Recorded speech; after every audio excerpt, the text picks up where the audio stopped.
kimdir Rasulullohni haqorat qilayotgan bo'lsa, masalan, albatta mahzun bo'lamiz.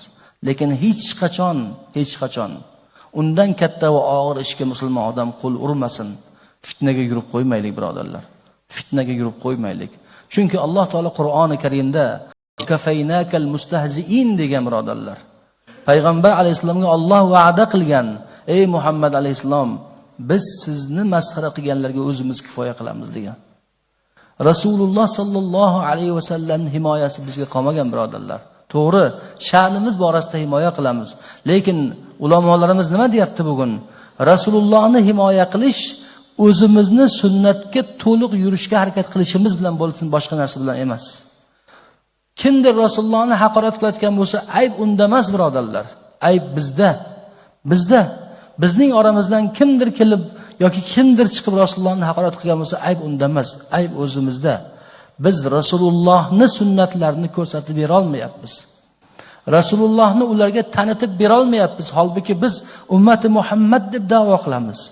Rasululloh sallallohu alayhi vasallamga salovatlar yo'llash bilan da'vo qilamiz. Iddao qilamiz.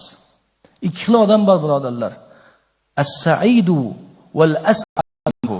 Biri baxtli odam, ikkinchisi undan baxtliroq odam. As-sa'idu, baxtli odam kim? Baxtli odam Rasulullohga salovatni aytishni o'ziga vazifa qilib olgan. Kuniga masalan shuncha salovat aytadi. Har namozdan keyin aytadi. Har safar Rasulullohning nomlari zikr qilinganda salovat aytish vazifasida u davom qiladi. U baxtli odam. Ammo undan ham baxtli odam Rasululloh sallallohu alayhi vasallamga salovat aytish bilan yashaydi. U shunday salovat aytadiki, u salovat uning uchun havo, uning o'pkasini to'ldiradigan. Uning uchun suv, uning chanqog'ini qondiradigan. Uning uchun taom bo'ladi, uning quvvatini beradigan badaniga. Ana bu odam, salovatni bunday aytgan odam, birodarlar, eng baxtliroq odam bo'ladi. Bir ayol solihlarning birlarini oldiga yig'lab keldi.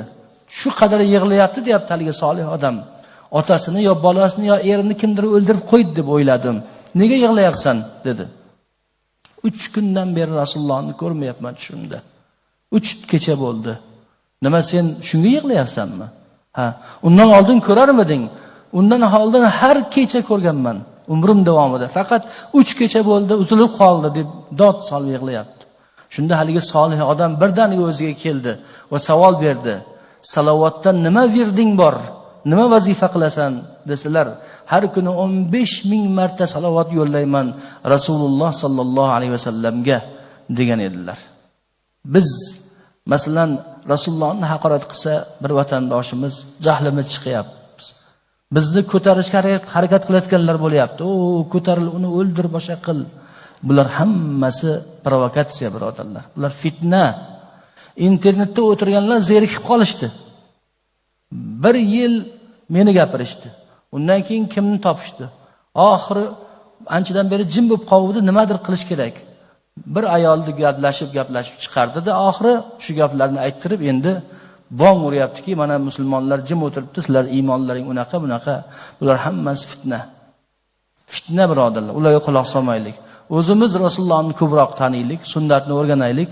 Hech bo'lmasa aqalli salovat aytishni eplab qo'yaylik, inshaalloh karim. Haqorat qiladiganlar ham chiqmaydi, boshqasi ham bo'lmaydi.